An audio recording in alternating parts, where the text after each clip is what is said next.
نن یوه بې ناموسه ته یو دلال ته یو دوس ته چې د ښځو دلالي کوي یو مجاهد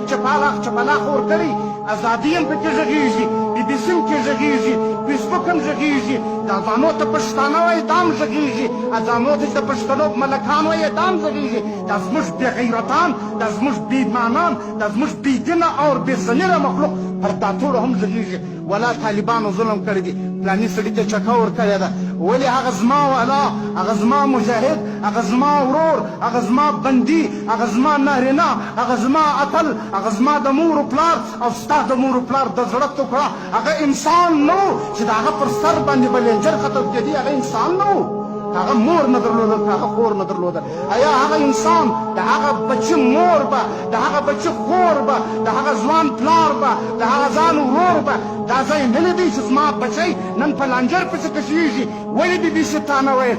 د پښتون زوی چې ځان ته پښتون وایي دا خو به یوه ورځ دا ویل چې دا خو د انسانیت خلاف دی چې یو انسان په لانجر پسې کشېږي یو انسان په شوبله پسې کشېږي دا به یوه ورځ دا چغه پورته کړې وای چې د پښتانه سره ظلم وسوه نن چې یو څو مردارې په کور کې کښېنولې دي ستا غرارې تر دنیا تېر سو په راډیو کې هم ګډې بل ځای کې هم ګډې د افغان ښځو سره ظلم شوی دا ته ظلم بولې چې ما عزت ورغوندې کړې دا ته ظلم بولې چې ما ننګ ورغوندې کړې دا ته ظلم بولې چې ما حیا ورغوندې کړل مګر خپل دا د ازادي بلل خپل دا د ظلم نه بلې چې د افغان پیغلې او د افغان ځوانان تر لنجرانو لاندې کېدل موږ نه ولیدل ایا دا به زموږ هیر سي